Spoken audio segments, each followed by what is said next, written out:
Halo, ketemu lagi dengan saya Sri Yudit. Kali ini kita akan bahas mengenai seputar dunia pastry and bakery. Oke, nah eh, pada pertemuan sekarang saya akan membahas mengenai cara penggunaan formula dan bagaimana cara menggunakan pengukuran yang ada. Kalian tahu nggak sih apa itu formula? Jadi kalau formula dalam istilah orang IPA gitu ya, ada hitung-hitungan rumus-rumus berbagai macam jenis gitu ya. Nah, sama seperti halnya dalam dunia pastry and bakery, terutama di dunia baker itu sendiri atau dunia baker ya. Formula apa sih sebenarnya? Nah, formula itu kadang bisa kita bilang sebagai yang namanya resep. Nah, resep ini dipakai oleh para juru masak untuk jadikan panduan dalam pembuatan sebuah produk itu sendiri gitu ya. Nah, yang perlu diketahui bahwa formula ini tidak sembarangan dibuat. Kenapa? Karena jika terjadi kesalahan dalam pembuatan dan akhirnya dipublish ke orang, yang ada formula ini menjadikan masalah buat orang yang membuatnya nanti gitu ya. Jadi seolah-olah wah ini resepnya formulanya gagal, fake gitu ya. Sama dengan kita bereksperimen gitu ya. Jadi kalau kita bereksperimen sebelum menemukan formula yang bagus, kita harus uji coba dulu.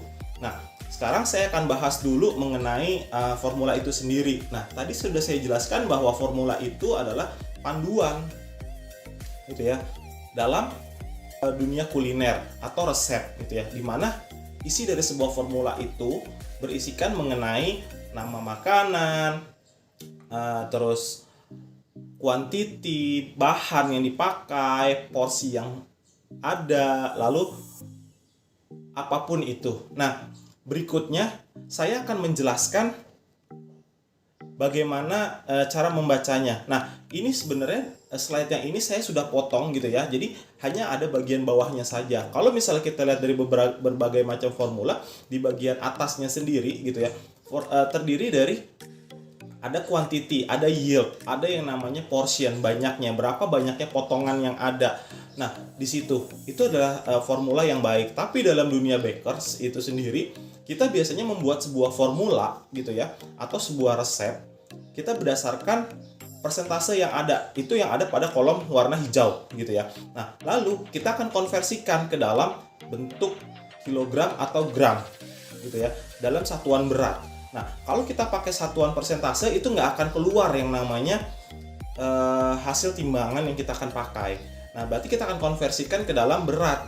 Mau nggak mau kita akan pakai menggunakan yang namanya timbangan kilogram atau gram atau mungkin liter. Jadi di kolom yang warna kuning ini adalah sudah konversi dari persentase yang kita akan buat gitu ya. Lalu yang warna kuning ini adalah hasil konversi dari persentase yang telah dibuat tadi, dan yang warna biru adalah konversi dalam bentuk kilogram, dalam bentuk gram gitu ya. Jadi kalau misalnya kalian mau pakai menggunakan kilogram sih boleh-boleh aja, nggak masalah harusnya. Nanti di pertemuan berikutnya saya akan bahas mengenai bagaimana cara menghitungnya untuk menggunakan formula tersebut gitu ya. Nah, yang berikutnya akan saya bahas mengenai ukuran gitu ya. Nah, ukuran atau pengukuran itu sendiri kita menggunakan ada dua biasanya dalam dunia pastry and bakery untuk valid, yaitu menggunakan timbangan atau kita menggunakan gelas ukur, di mana untuk timbangan sendiri sekarang ini sudah sangat canggih teman-teman. Jadi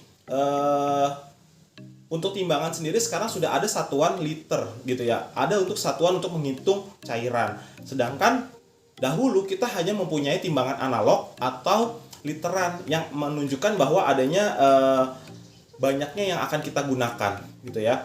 Nah, jadi lebih baik kita menggunakan dua jenis timbangan tersebut, tidak boleh dari timbangan-timbangan yang lain. Kenapa? Karena tidak akan akurat gitu ya, akurasi, tidak akan balance nantinya dan akan berpengaruh terhadap